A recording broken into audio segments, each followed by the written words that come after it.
All right. All right. Good evening, everyone. Sorry for that. Today, sorry, I'm wearing a hat. If you think it's weird I'm wearing a hat indoors, it's because my hair is very unruly these days and I do not want you to see it.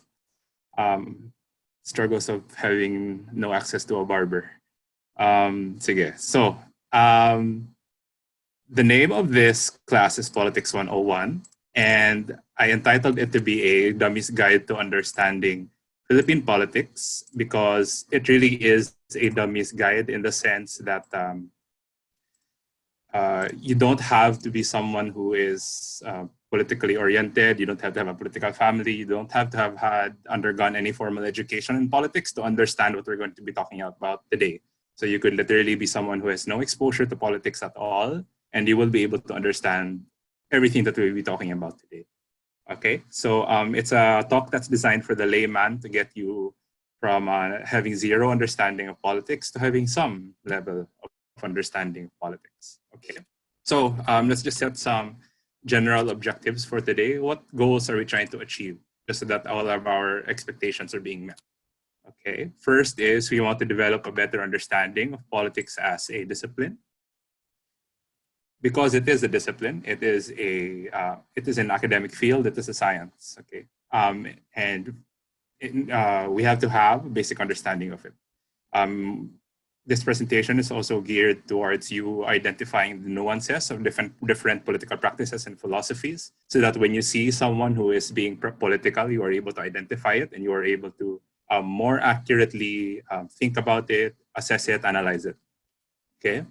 Then also, finally, you have to discover your own political philosophy and brand. You, whether you realize it or not, are a political animal. You have a political philosophy. You have a political brand. The goal of this presentation today is for you to be able to identify it, discover it, and put a label to it. All right, so short about me lang. This used to be me back in college during my, I was mostly active for politics during my college days. I was very active in campus politics. Some of my peers in college are also in this talk now. They're joining us today. I was, just a brief rundown, I was elected to be in the student government of La Salle University. I was part of the Legislative Assembly representative. That means I was essentially like a congressman. So we were lucky enough to go to a school where students were part of the decision-making process for policies. So student handbooks students had an influence over the drafting of the laws and regulations in the school. I was also the vice president for our political party. It was called the Aliansang Tapat sa Lasalista. I also served as the DLSU representative to the Student Council Alliance of the Philippines. I was the DLSU representative to the Students' Rights and Welfare Coalition that fought for the passage of the Students' Rights and Welfare Bill. And then I was also a community leader for the Las Alliance for RH movement, which was an informal organization that was formed to promote the passage of the RH bill, which I'm very happy to say is now a law. Since college, I haven't really been a political practitioner. I have not been active in politics whatsoever. I don't have a degree in political science. And, but I wanted to highlight that because I want you guys to understand that you don't need to be a political practitioner for you to know the basics of politics. You don't need a degree in political science to know what politics is all about. In fact, it's your duty. I can make the argument that it's your duty as a citizen of any kind of government to know the basics of politics so that regardless of your profession, so that you're in a better position to always arm yourself, but which we'll go into later on. All right, so everyone, I encourage you all to turn on your mics or to type in the chat box whatever your answers to my questions would be. This is going to be a very interactive talk, like what Char mentioned. So if you want to give your input, I very much encourage you to do so because, again, this is a process of self-discovery. And in order for you to discover who you are, you need to think about the questions that I will ask you today. So number one, what is politics? Any brave souls out there who can give a brief definition, their own definitions of what politics is? Jano says human interaction. Okay.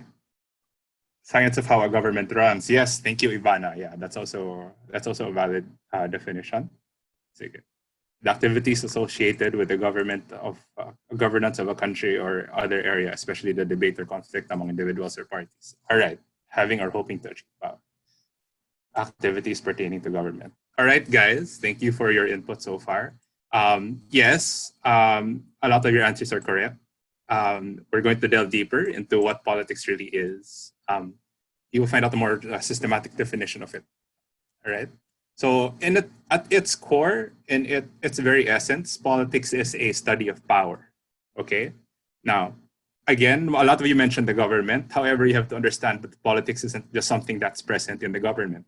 Politics can be present in your office, in your family, in your group of friends, and because there's always going to be a certain power play in the relationships that you have with other people. Like what Jano said, any kind of human interaction, there is going to be a dynamic of power there.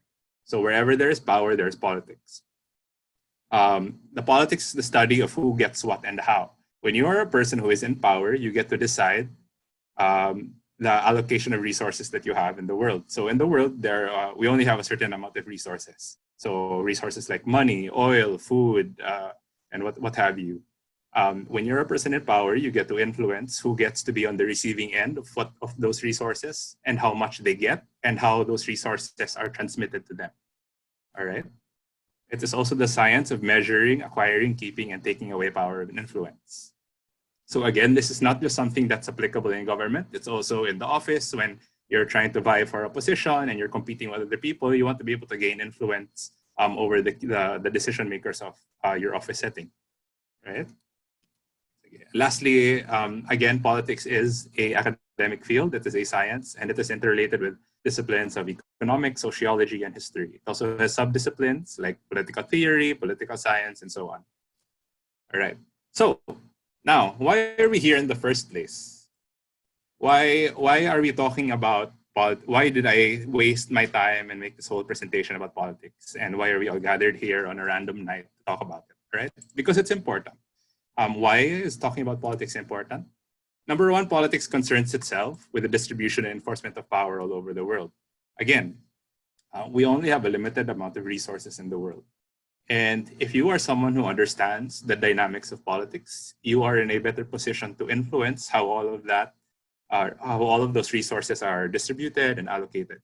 So essentially, you are making sure that you, as a political animal, you get your fair share of those resources. Everyone is affected by politics the same way that they are affected by the laws of physics. So, as human beings, all of us here are bound by the laws of physics. Is anyone here a physicist? I'm not sure, or a scientist or whatever. So if you're not, physics doesn't care. Physics doesn't care if you study the law of gravity or not. If you jump off a roof, you are going to fall to the ground. You are going to be bound by the laws of physics.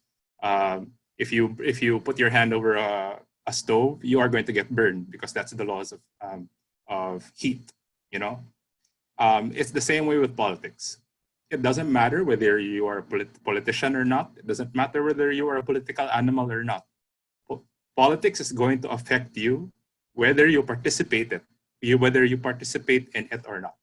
So, given that, I think it would make much better sense for you to just gather the knowledge that you need to understand politics, so that you are better able to influence how it affects you. Right? So you are able to actively influence the distribution of power and influence in the world around you.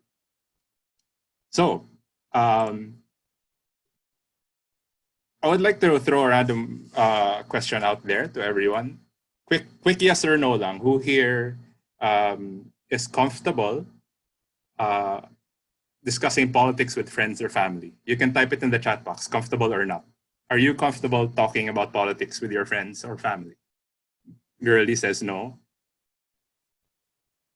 Jano says yes. Dominic says yes. Not really, not really. Zhang, nope. No. It depends on who the family, to my family and friends. All right, great. So we're getting a lot of different answers here. Millie says no, Anton says yes.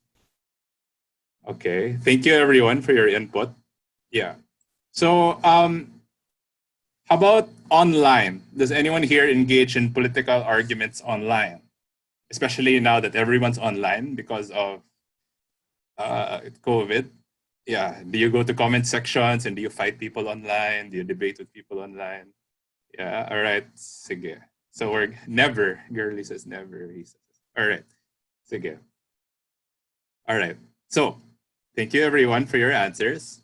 Um, for those who answered no, I think I'd like to make the assumption that maybe you don't engage with arguments and people online because politics tend to be very divisive, and then it creates a very toxic and bad conversation, bad environment for you to talk with other people. Am I correct in that assumption? Nah, it gets really messy when people don't share the same points of view. It's a lot easier when you're talking to someone who shares the same view as you, no? Sige. This is a picture that I'm showing you now on the screen, and you've probably seen it online at different points of your social media browsing.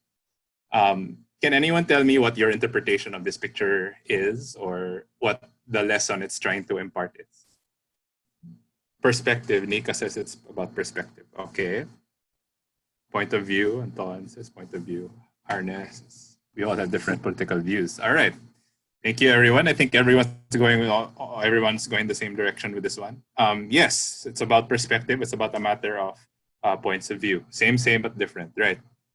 So in this picture, you see two people who are looking at the same image or graphic that's printed on the floor. One of them says it's 6, the other one says it's 9. Now, how is it that they're both looking at the same thing and yet they have different interpretations of it, right? How is it that I could be looking at a picture and you could be looking at a picture, and then we would both have completely different interpretations of what that picture is, right? So with this picture, another experiment I want to throw out there with you guys. Who here, which one of these guys is correct? You can type your answers. Or is anyone correct even? Anyone want to volunteer their answers? Millie says both can be correct. Joey says both. All right. Both of them are right, depending what you're looking at. Both. Someone is correct, I think. Oh, Zhang. All right. The guy who wrote what that is correct. All right. So again, it's interesting how I asked everyone what their interpretations of this picture are, and then now it's coming out that there are different interpretations as well. So some of you are saying it depends. Some of you are saying both of them are correct. Some of you are saying the guy who wrote it is correct, which is the perspective that I would share. I can make the argument that somebody wrote that number on that floor, and it's up to these two to figure out who wrote that number and find out what that number really is, right? So in that scenario, someone should be right and wrong. But again, that's my perspective. We can all have different takes on the issue. Now, thanks to this thought experiment, we can now better understand the dynamics of political debate. Now, why are politics so divisive? It's all because of this, worldviews. We all have different worldviews. So what is a worldview? As plainly as it sounds, it is how one views the world. Just because we are looking and living in the same world does not mean we're all going to experience and interpret it in the same way. We're all going to have different perspectives, points of view, as what you have mentioned earlier. So given that, we're all bound to debate and engage in disagreements and possible conflict, right? In the world of political science, worldviews are called political ideologies. Today, we're going to try to talk about what political ideologies are, and then we're going to try to figure out what your personal political ideology is as well. All right? So, what is a political ideology, and why is it important that we learn it? Political ideology was a concept that originated in the National Assembly of the 18th century French Revolution. We will talk about more of that later on. Essentially, in 18th century France, if you're familiar with movies or Broadway musical Les Miserables, or if you're familiar or the book Les Miserables by Victor Hugo, you might be familiar with how there was a revolution that was going on at the time. From that revolution, they birthed the concept of the political ideology. At the time, France was living in a monarchical state, meaning they had a king.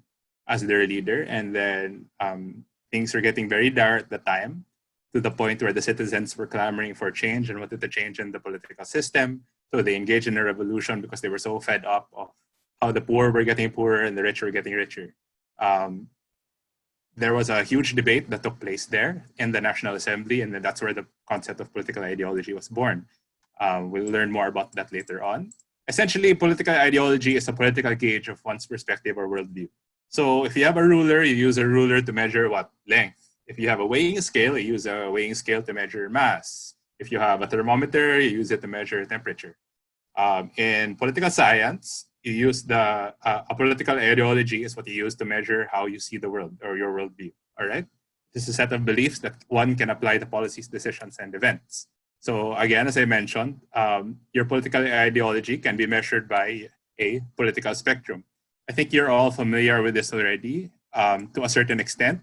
If you all have paid attention to the news, then you would probably know how Duterte hates leftists.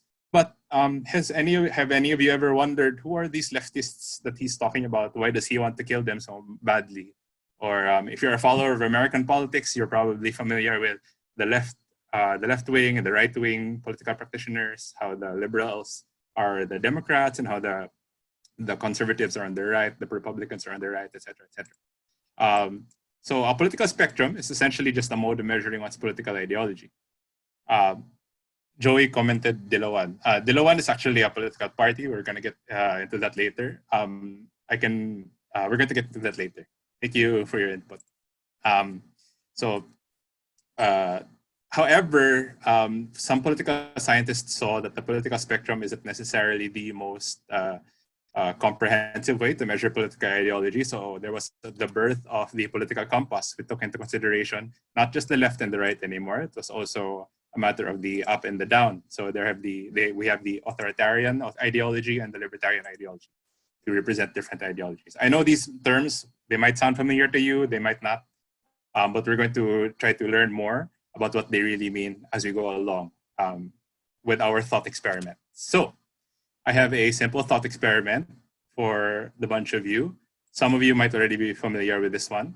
So the problem, we're going to be talking about the stolen bread problem.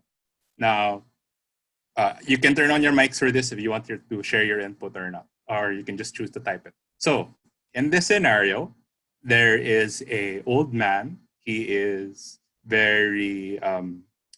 he's physically disabled. He's unable to find work. He's homeless and he's very poor. However, he has to take care of a young baby who is obviously also unable to work because still a baby.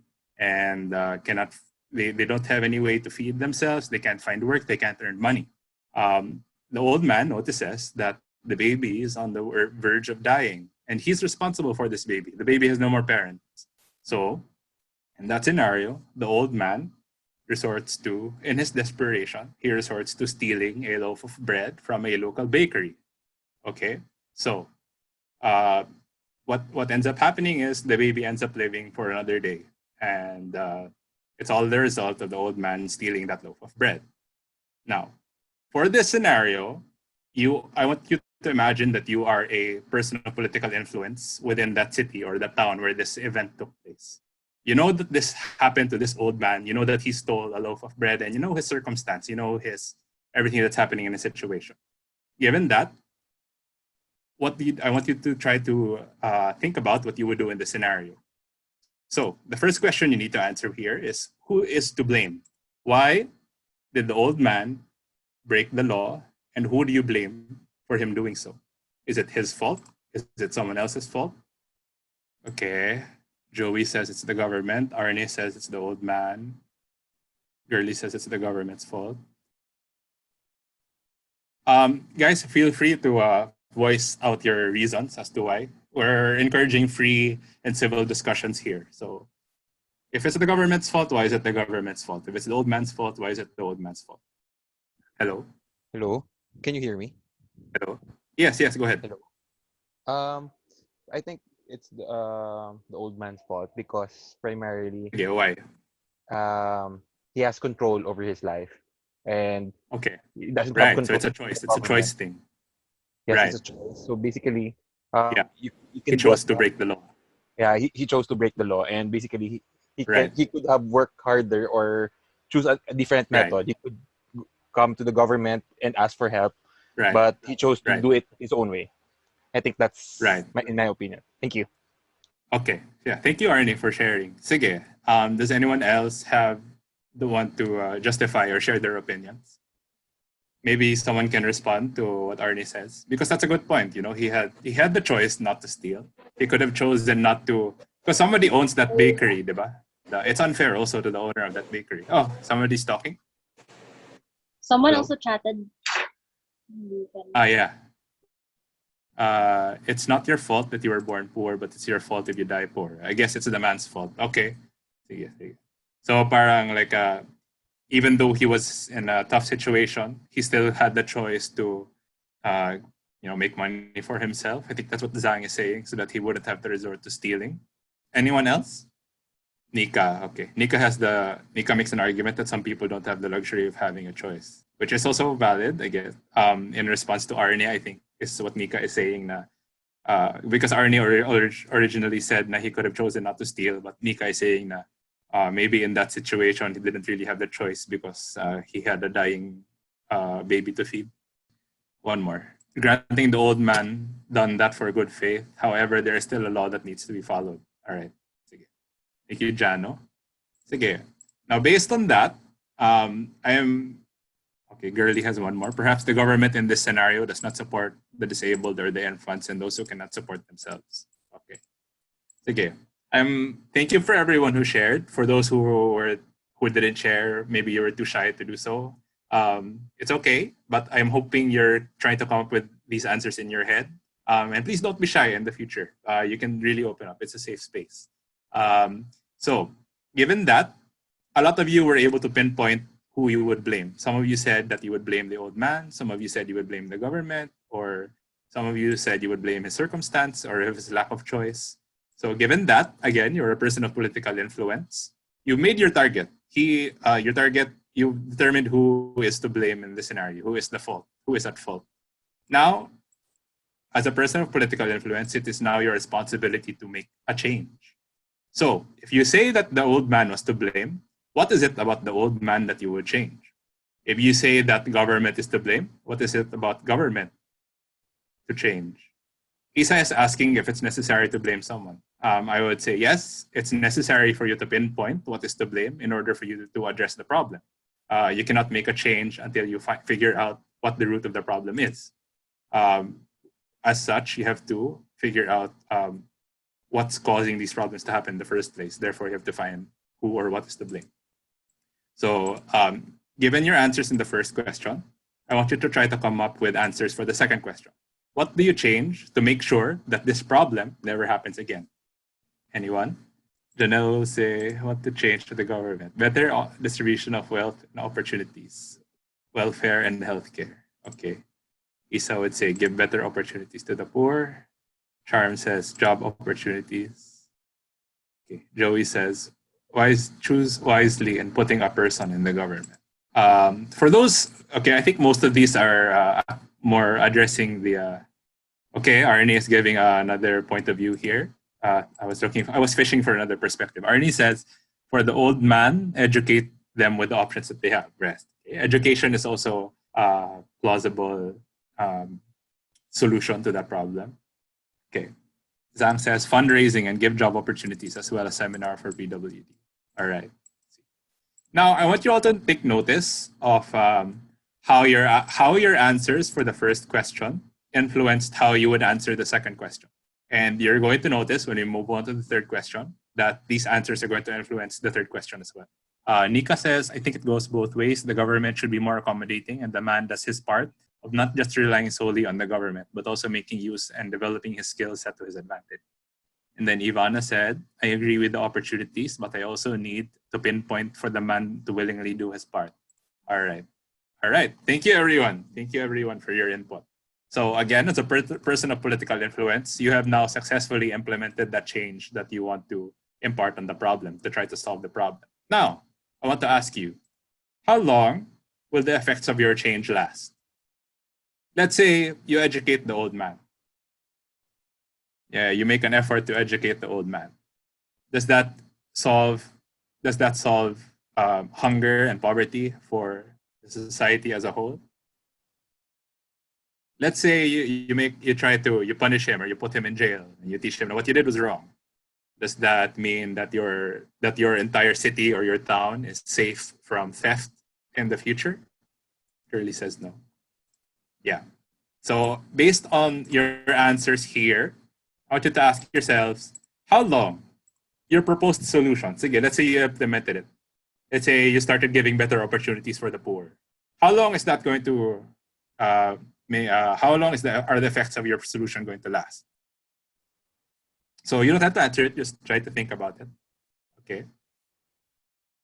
And then as we move on, the final question here, again, you're a person of political influence. You have the power to change and to allocate certain resources to solve the problems in your town or your city. Now, you also have a lot of people who are talking to you. You have your constituents who are talking to you. There are people who are telling you, hey, I like what you're doing. You just keep on doing what you're doing. But you're also going to have people who are going to say that, hey, maybe you could try this instead. Maybe you can try this instead. What you're doing is wrong. It's dumb. It's stupid. It's not going to work. So, as a person of political influence, do you just say, screw it. I'm going to do what I want to do because it's going to be more efficient. I'm going to get the job done faster. I don't have to listen to other people. Anyway, I'm the person with power. Or are you going to say, okay, I'm going to take some time to hear all of you out. It might take a little more time for me to come up with a solution, but I'm going to try to hear all of you out. So would you embrace conflict or would you just shove it aside? Okay, Arnie would embrace, Isa would embrace, Early would embrace. All right. I think most of all of the answers so far are open to embracing conflict. But maybe someone on the other side can say, you're wasting time if you listen to too many people. If you try to really hear everyone's perspective, the old man's baby is dead. He's probably dead too. He doesn't have any food. Embrace because conflict will always be constant, so you won't be able to please everyone. Wow, thank you, Anton. Okay, so yeah,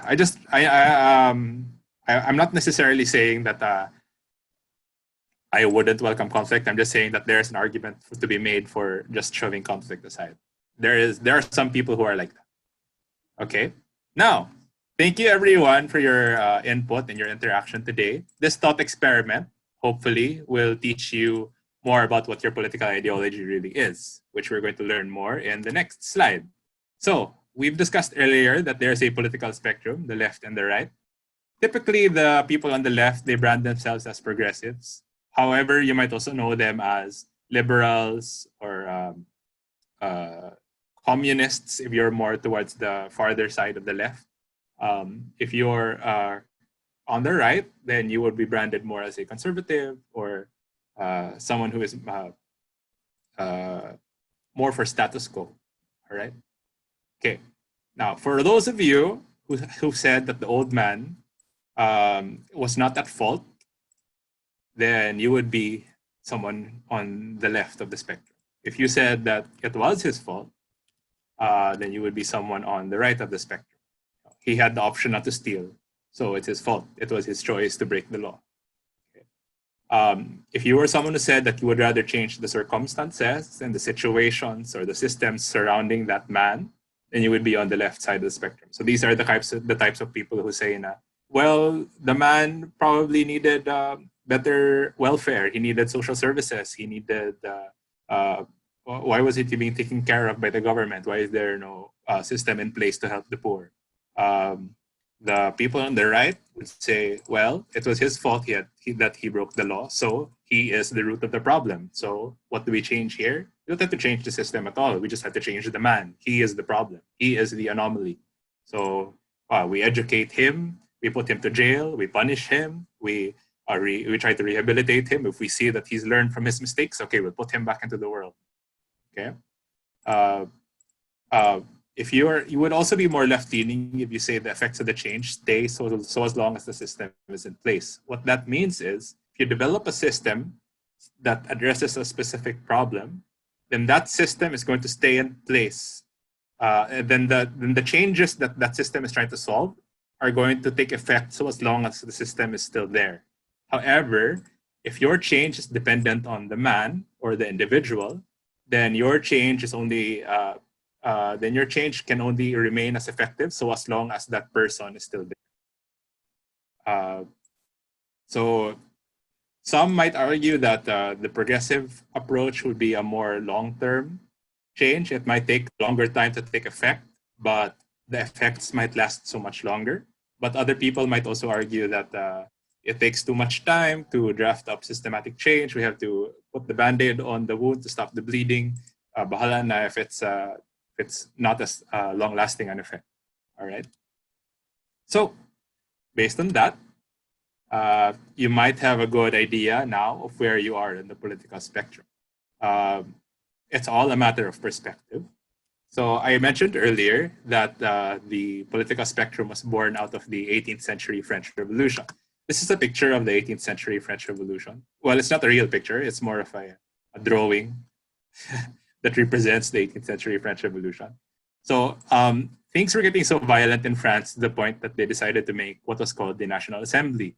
The National Assembly was a congregation of thought leaders, community leaders, who were all trying to come up with a new constitution for their government. In order for the person who was mediating all of that conflict to count the votes more easily, he asked all of the people who were clamoring for change to stay on the left, and he asked for the people who wanted things to remain the same to stay on the right. So it wasn't really about the representation of ideas at the time. It was merely just practicality for counting the votes. But from that, we were able to draw the political spectrum that now represents the idea of the left versus the right, which is being practiced in different governments of the world today. So if you see here, this is a picture of the US Congress where the Democrats and the Republicans are always sitting across the aisle from one another. It is a tradition that stems from the original 18th century French Revolution, the division of the political ideologies, the left versus the right. Okay, now, again, as I mentioned earlier, there is a more advanced form of the political ideology wherein there is a up and a down. You can find out your own political ideology at www.politicalcompass.org. There are many different tests on the internet that you can take, but I've found that this is the most comprehensive one. I usually take it at least once every 6 months or so, just to figure out where I am. Because it changes also. Your ideology can change depending on the experiences that you have as a person. All right. So, why is it important to learn all of these political concepts and ideologies in relative to our government? So we're going to discuss our Philippine government now. So everyone, go. What is government? Hopefully, you can give your answers to this. Oh, it doesn't have to be anything too profound or too technical. You can just what is your understanding of what a government is and how it functions? Okay, a system of rules to avoid chaos. Janelle says a system or a group that governs a state or country. Okay. A group who serves people. All right, sige. Governors and governed. So yes, a government is a structured and organized body. So I think somebody answered it's a system or group. Yeah, correct. So it's a structured and organized body.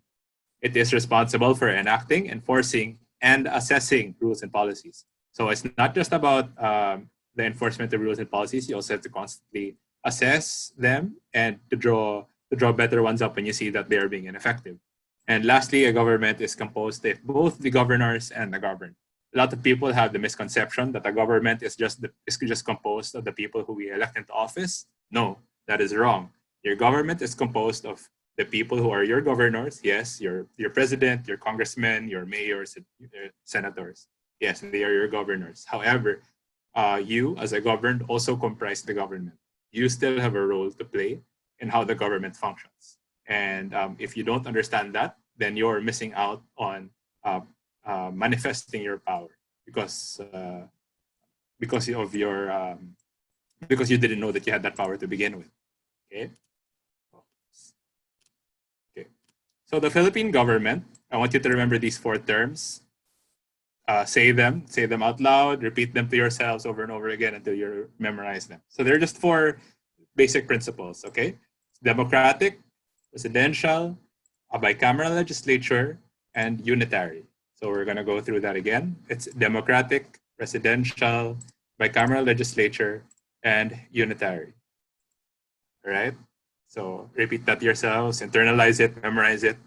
Democratic, presidential, bicameral legislature, and unitary. So number 1, democratic. What does this mean when I say that the Philippine government is democratic? Everyone, go. Try to remember your grade 3 social. What do you call that? Social studies lessons. Okay, majority wins. Yes, typically in a democracy, the 50% plus 1 rule is enforced. Anyone else? What does it mean when we say that? Okay, it is for the people. It is elected by the people. Right. Power of the government emanates from the people. Right. All right. Thank you, everyone. So we're all familiar with the cliche definition of democracy, which is the government's power emanates from the people. Thank you, Zhang. Oh, have you seen this presentation before? Okay, a democratic government also has checks and balances, meaning all the different branches of government are working to make sure that the other branches are doing their work. So government power emanates from the people, meaning it is a government of, for, and by the people. Checks and balances, meaning the different branches of government are making sure that they are all working together to achieve to be effective as a government. So that's why in the Philippines we have what? The executive, the judiciary, and the legislative branch. They all function interdependently from one another. The legislative branch creates the laws and policies of the government. The judiciary branch interprets the laws and policies of the government, and the executive branch executes or enforces the rules and policies. Okay, and in a democracy, there is such a thing as accountability and transparency. Why? Again, in a democratic government, there is the governors and then there's the governed. The governors owe it to the governed to deliver on their duties and their responsibilities. So the governed can say, hey, you are accountable to me. I want you to be transparent with everything that you do. All of the money that I give to you in taxes, you have to tell me how you're spending it. You promised me that you would fix the road here. You promised me that you would increase minimum wage, etc., etc., etc. So you are accountable to all of those promises, right? So that's how a democratic government works. Okay, next. What's after democratic?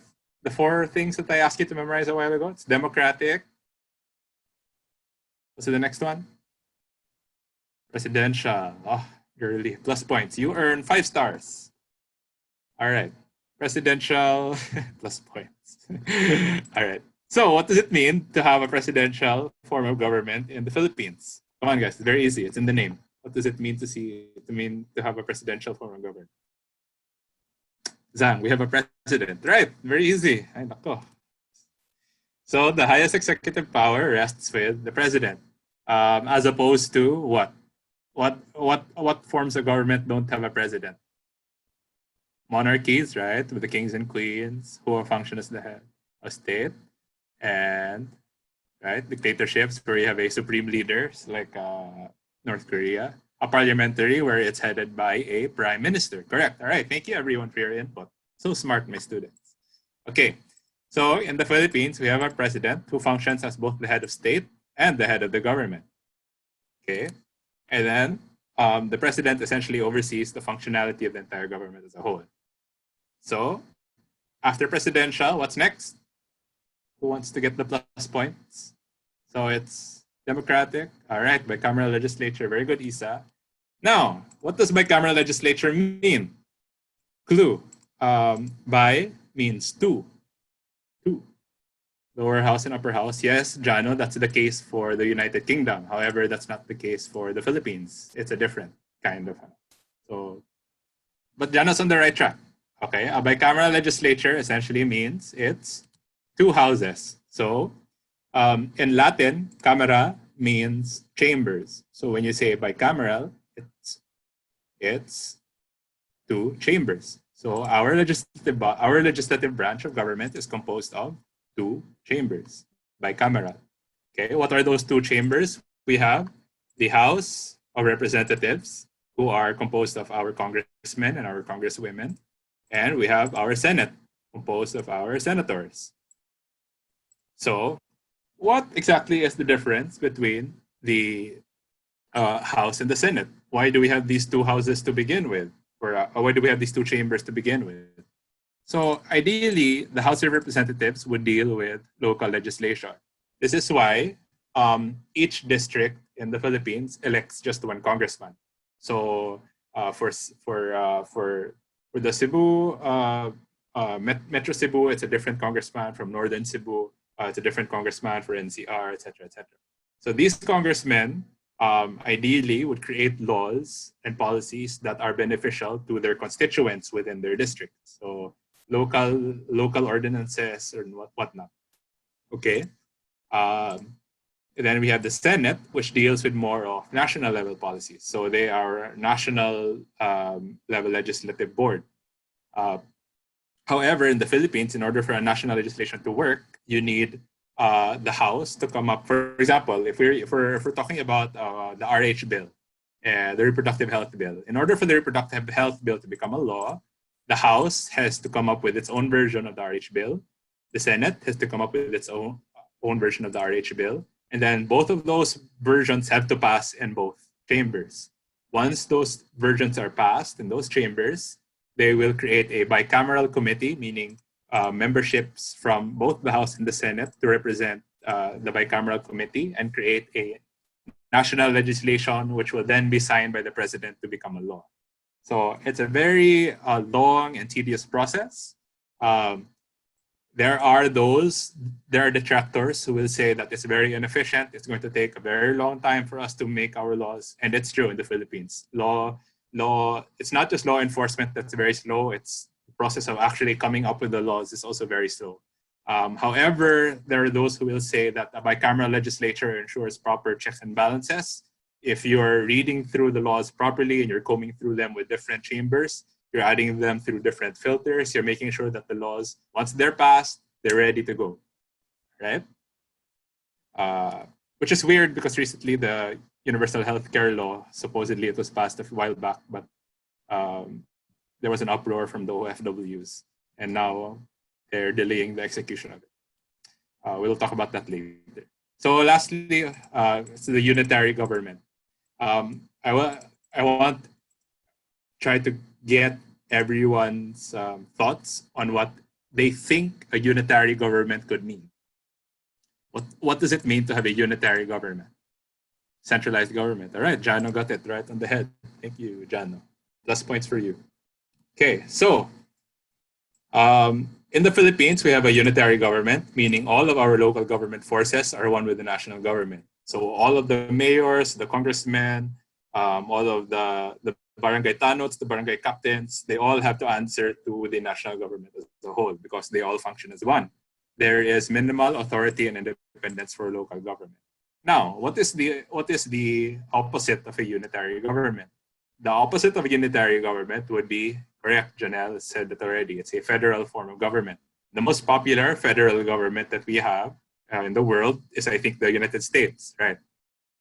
Very smart the people who are joining this class. The United States is a federal form of government. So what are the benefits of a federal form of government? You have localized legislation, which is why there are some states that might legalize marijuana or drugs. There are some states that might legalize same-sex marriage. There are some states that might have higher taxes. Some states might have lower taxes, etc., etc., etc. And then some states might have different benefits, pensions, and whatnot. Okay. In the Philippines, that doesn't work because whatever the national government imposes, all of the local government forces have to follow. However, one of Duterte's platforms when he was running was to make a shift towards a federal form of government. We can talk about that later on. Okay. So, based on what we've learned so far, I'm going to ask you to pull out your thinking hats again, and we're going to have another thought experiment. Now we're going to play the role as political scientists, and we're going to try to identify whether Duterte where Duterte lies on the political spectrum based on what we know about him. Okay, so one of Duterte's big selling points when he was running for president was the drug problem. Based on how he has been handling the drug problem so far, does he target the man or does he target the system surrounding the people? Ivana says man.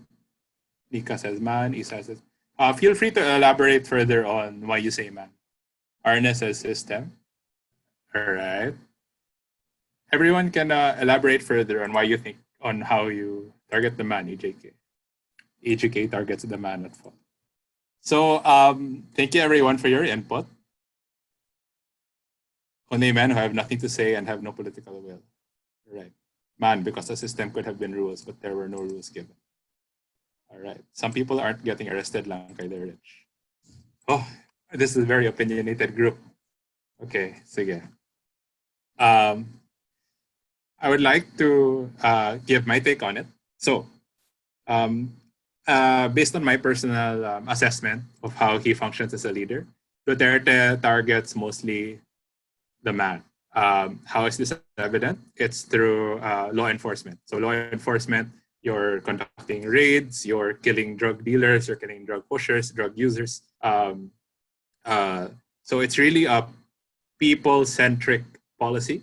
It's geared towards correcting the behaviors of people. Okay. Now, what would be an example of a systematic approach to solve the problem on drugs? Getting to the source. All right, but I can also answer that if you go to the source or if you just eliminate drug dealers, those are just people themselves. So you're still essentially just targeting the people, or making a policy or law about it, right? But what kind of law would you be trying to make? No, if you guys are having a hard time with typing, you can turn on your mics. It's free. All right.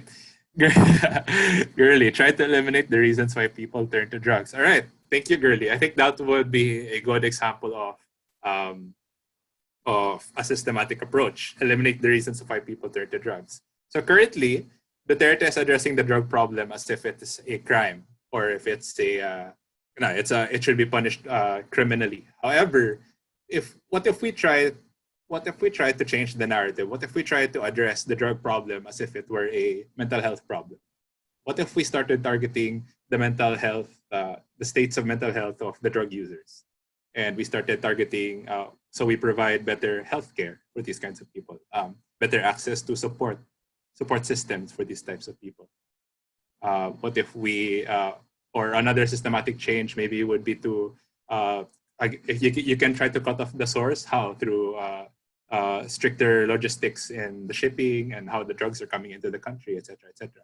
So mass drug testing, legalized drugs in acceptable amounts, right? Legalization of drugs. When you decriminalize drugs and then you address it more as a health problem, that could be a systematic approach to due process. Like there should be no killing. Police could use tasers, drug symposium. Better rehab facilities, right? That one is also a systematic approach to the problem. Understand why they use drugs to begin with and solve those things while still coming up with solutions. All right. Thank you everyone for your input. So I think there is a consensus that has been reached that Duterte is a rather conservative president in terms of his approach to dealing with the drug problem, in the sense that it's more people focused than it is system or policy focused. All right. Now, with the next question, let's move on. It's very timely because today the NTC released the cease and desist order for ABS-CBN. So ABS-CBN went off the air 1 hour ago. And Duterte has been known to publicly oppose ABS-CBN because of, a variety of, Duterte supporters will say that they're biased or they spread fake news, but Duterte himself said that it was because they didn't air his commercial during the campaign. So he said, she said, whatever.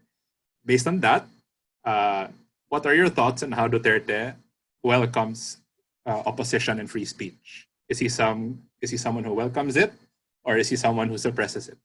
Again, if you're tired of typing, you can turn on your mics and okay, someone who suppresses it, someone who suppress. generally suppresses it. During the campaign, Duterte said that you're free to criticize me, you're free to oppose me, and yet by practice, I think everyone is going to agree that he's someone who suppresses free speech. It's not just with ABS-CBN, it's also evident in the way that Laila de Lima, one of our senators, opposition senators, is still in jail right now. It's also evident in how Maria Ressa, the owner of Rappler, is also facing charges right now because the government is accusing Rappler of having foreign ownership. And these are all well-known opposition representatives. Girlie is asking if anyone could please share a good unbiased article about what happened with the ABS-CBN issue. All right, just to sidetrack a little bit. From my previous classes, we made a Facebook Messenger group chat where we all just talk about politics, so we try to understand the issues more. If you want to be a part of that group chat where we try to analyze and really talk about the issues, just let me know. We can add you to that group chat after this class. Okay, so based on your answers, I think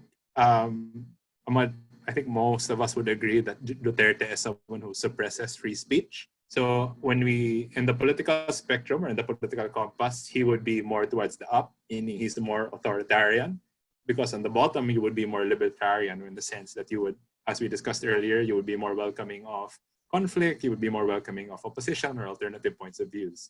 Now, some will say it's better to be authoritarian because you're more aggressive, you get the jobs done. But others will say that you're just being blind and that you're not getting the full perspective, you're not getting the big picture. So again, it's all a matter of ideology and worldview there. It's up to you on whether what's right or not. Okay. Now, next, another more pressing issue that we might want to address is how is Duterte addressing the pandemic? Is it more people-focused? Is he targeting the man? Or is it more systematic and structural based on how what policies are in place right now for COVID-19? I know this is kind of hard to think about, especially when you're just being oriented with the political compass or the spectrum for the first time. But, so try to give your answers based on how you understand how things are going on right now. Is it more systematic or is it more people focused? No policies in place. Which law are you talking about? No, sige, right now, I think the big policy that's in place right now is the GCQ. It used to be the ECQ.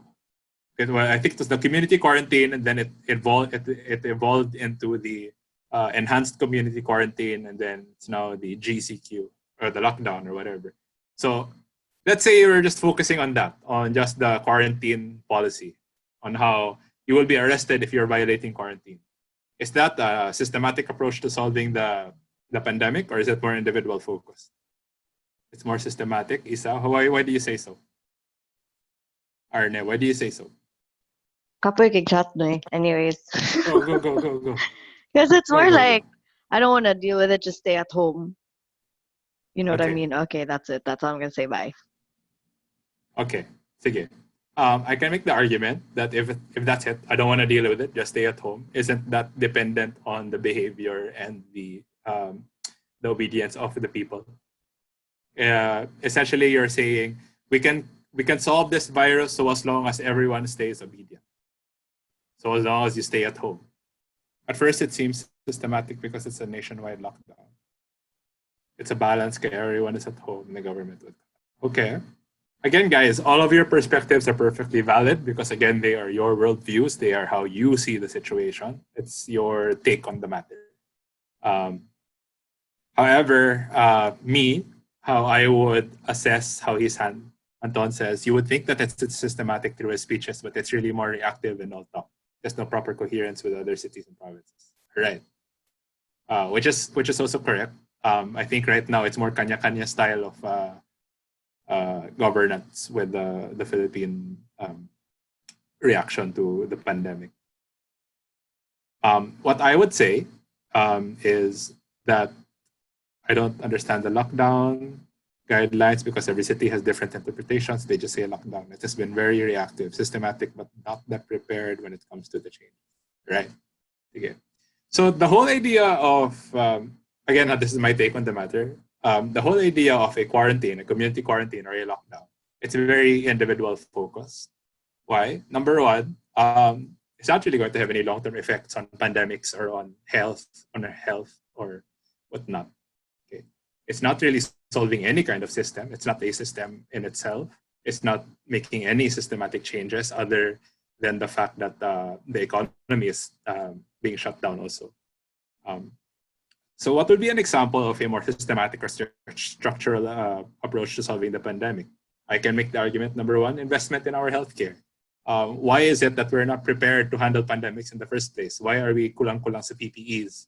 Why don't we have the research that we need to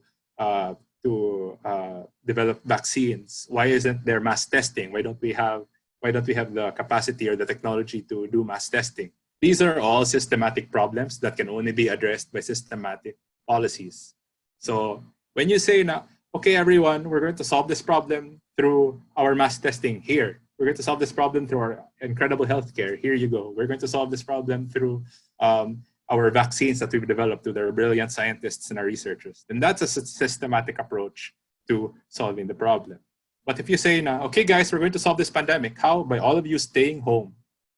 That's very dependent on the obedience of the people, and it's relying on your people to do the work for you. So that's how you would make the delineation between a systematic approach and a individual focused approach. So in that sense, why don't we have the budget to address the testing capacity? Where is the money gone? Yes, that's also an issue. I think there was a war chest worth 300 billion pesos that was dedicated to fight the pandemic. However, it's still up in the air where all of that money is being allocated. Question, how does an individual focus strategy work? It's more of you're trying to make changes person to person, as opposed to you're changing the system so that you're changing the persons under that system. So yes, it's going to take more time to change the system, and it's going to gather more resources, but you can make the argument that those kinds of changes have long-term effects. They are more effective. However, you can also make the argument that changing it, making sure that everyone behaves and everyone is just obedient, that's a quicker way to address the problem that we're experiencing right now. So again, there may be some sense of validity on both sides. There was this viral photo recently in Baguio. I think it was in Baguio, wherein they started to open the markets again to people, and they placed it side by side between this other community. So in Baguio, in the first photo of that other community, people were at the market and they were just like elbow to elbow with each other, and they weren't obeying social distancing rules at all. In Baguio, they decided to make a more systematic approach to solving the problem. How? Very simple. It's a very simple process. They put X marks on the floor to make sure that people were standing on those X marks and obeying social distancing. So it's a very simple systematic change by placing visual cues and making sure that there is a system for people to follow, as opposed to just telling people, hey, you've got to social distance. You've got to make sure that you're 6 feet apart from someone. So you're not relying on the people to follow your rules. You're making a system so that it's difficult for people not to follow your rules. Does that make sense? So it all boils down to, if we go back to the stolen bread problem, you're not trying to completely prevent the man from stealing bread. Rather, you're creating a system where stealing bread is not a choice that he would even consider, because he has other options. So that's essentially how you would make the delineation between a systematic change and a change that's individually focused. Yes, you can say, hey, that's illegal, you shouldn't steal. Or you could create a system that says, hey, you don't have to steal because you can do this instead. You can avail of government welfare, you can avail of social services, etc., etc. With regards to the pandemic, like that. hey, you don't have to stay at home. I'm sorry, hey, you don't have to go out because the government will make sure that we'll deliver all of your food to your house. You will get the money that you need to get your groceries. Hell, you don't even have to go out to go groceries. We'll have a roaming market to go to your house for you. Those are systematic changes that don't address that can help prevent people from making the wrong choices. Right. So again, it's all a matter of your perspective on the issues, but that's how I perceive it. And thank you everyone for your input today. That will be the last question for now, and I have to wrap up because it's almost 9:30. So before I wrap up, I just want to give my own personal. You can type your questions, by the way, and I'll try to answer this after the talk. Charm will document all of the questions so we can have it in the open forum later. But before I conclude this talk, I just want to talk about why the political environment in the Philippines is so bad right now and why there needs to be a change. What problems we have right now. So, number one. So, there is a general lack of understanding of the fundamentals of politics. Be honest. Of everyone who is here right now listening to this talk, how much of this information did you know beforehand? Okay, you don't have to answer it, but I just want you to think about it. Because ideally, in a real functioning democracy, this is basic information that should be taught to people as early as grade 1, grade 2. These are principles that you should have ingrained in your mind in order for a democracy to work. So when you don't understand how politics works, then again, you're not in a position to be able to influence that transition of power. Okay. So what does our lack of understanding on the fundamentals of politics lead to? It leads to a shallow analysis of issues. When we read the news, voila. When we read Duterte's answer to the pandemic, we don't really think about, is this a systemic approach? Is this an individual approach? Is it going to have long-term effects? Is this going to be, is this just a band-aid solution? Is Duterte being an authoritarian with the way that he's welcoming conflict? Or is he someone who's more open-minded? We wouldn't be able to analyze the news in that way if we don't have that kind of basic understanding of politics. So when we have a shallow analysis of issues, what does that lead to? It leads to poor discourse and debate. You can just open your Facebook right now and you would click on a comment section and it's full of people saying Dilawan, Dilawan, Dilawan, or it's full of Dutertards or EDS, or you're just bobo ka, kami taga Mindanao, we love our president. It's just stuff like that. It's all very people-centric, and it leads to the cultivation of personality-based politics, where it's not a discussion of ideology. It's not a discussion of idea. Rather, it's a discussion of people. It's a discussion of who is a supporter, who is not a supporter, who is an opposition, who is not an opposition. Rather than talking about the issues in a more fundamental and ideological perspective, we're just talking about the people who are engrossed in all of those issues. And when that happens, well, it's a very poor level of debate and discourse. There's this quote from the movie V for Vendetta that I like to bring up a lot because it's one of my favorite movies. It says, remember the idea, not the man, because a man can fail, he can be killed, he can be forgotten, but 400 years later, an idea can still change the world.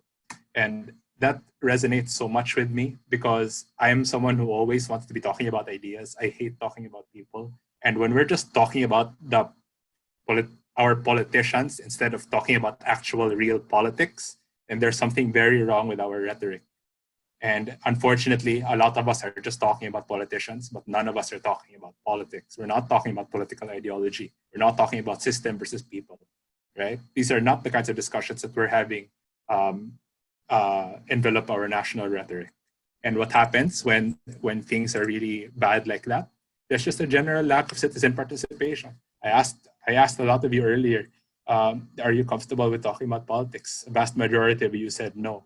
If I'm going to ask you guys now, when was the last time you took the time to research on what laws are being discussed in Congress today? When was the last time you took the time to research on what federalism is and how it's on the table and how we can do charter change? Or When was the last time you researched about the history of the political parties in the Philippines or whatever? These are things that we should all be interested in, but are not because it's just so toxic. The level of discourse and conversation in the country is just so shallow and dumb, and it puts people off. But if we start having more intelligent conversations, if we start talking um, in a more civilized manner about ideas, if we start talking more deeply and more comprehensively about these things, it can be so refreshing, the same way that we're talking about them now. I would like to think that a lot of you have been interested since the start of this presentation. And these are the kinds of conversations that we can have with our friends, our family. Unfortunately, it's not. This should be a commonplace conversation, and unfortunately, it's not. All of this should be common knowledge, and unfortunately, it's not. And that's what I'm trying to change. It's a personal advocacy of mine. I'm not a politician. I don't practice politics on a professional level, but I like to talk politics because I like to. It's a personal mission of mine to elevate the standard of rhetoric in our country, and hopefully, you guys feel the same way after this talk, and you will also do so. So, why is it important that we participate as practitioners of this democracy? Number one, you have to realize your duty doesn't end at you casting a vote. Your duty doesn't end at all. Again, the government is comprised of the governed and the governor. So you have to hold your governor accountable to everything that they promise you during election, which I will plug my Politics 102 right now. It's about how we can make our governments more accountable. Next week, we're going to try to talk about if we were to give the Duterte administration a grade on a report card, what grade would that be? So we're going to try to talk about that in our session next week for Politics 102. All right. So okay. Next, the government's power resides with the people. Correct. A lot of you said that the power is with you. You have that power. However, and if you don't practice that power, you're giving up so many opportunities to make change around your community and around your immediate self.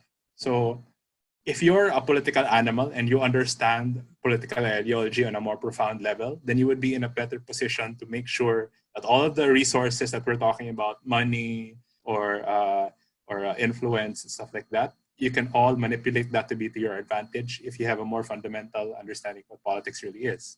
And lastly, a well-informed electorate makes for a stronger government. The more we know about how politics works, the more we understand the science of politics, then the stronger a government is going to be. Why? We're not dumb. We're not going to be okay with mediocre leadership. We're not going to be okay with terrible governance.